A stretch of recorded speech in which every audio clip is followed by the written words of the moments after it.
America వాయుసేన అమలు పొదిలో అత్యంత శక్తివంతమైన బాంబర్లలో B-52 ఒకటి. ప్రపంచంలోనే అత్యంత వ్యూహాత్మక బాంబర్ విమానం అది. ఆకాశంలో భారీ ఉక్కు డేగలా కనిపించే ఈ విమానం ఒక్కసారి గాల్లోకి ఎగిరితే శత్రువుపై భారీ విధ్వంసాన్ని సృష్టిస్తుంది.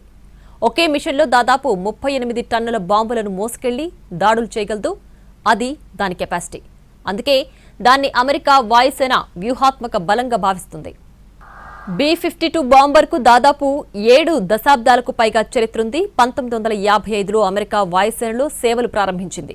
అప్పటి నుంచి ఇప్పటి వరకు ఈ విమానం అనేక యుద్ధాల్లో కీలక పాత్ర పోషించింది. మొత్తం 744 విమానాలు తయారు చేసింది అమెరికా. వాటిలో చివరి B-52H వేరియంట్ని 1962లో డెవలప్ చేశారు. ఇంత పాత విమానం అయినప్పటికీ ఆధునిక సాంకేతికతతో అప్డేట్ చేస్తూ అమెరికా ఇంకా దీన్ని ఉపయోగిస్తోంది. B-52 విమానాలు కేవలం బాంబింగ్ కోసం మాత్రమే కాకుండా సముద్ర నిఘా కార్యకలాపాల్లో కూడా ఉపయోగపడతాయి. 2 B-52 విమానాలు గాల్లో ఉంటే 3.6 లక్షల చదరపు కిలోమీటర్ల సముద్ర విస్తీర్ణాన్ని మానిటర్ చేస్తాయి. వీటిలో ఎలక్ట్రో ఆప్టికల్ సెన్సర్లు, ఫార్వర్డ్ లుకింగ్ ఇన్ఫ్రారెడ్ వ్యవస్థలు, ఆధునిక టార్గెటింగ్ టెక్నాలజీలు ఉంటాయి. పైలట్లు నైట్ విజన్ గాగుల్స్ ఉపయోగించి రాత్రి వేళల్లో కూడా ఆపరేషన్లు నిర్వహిస్తారు.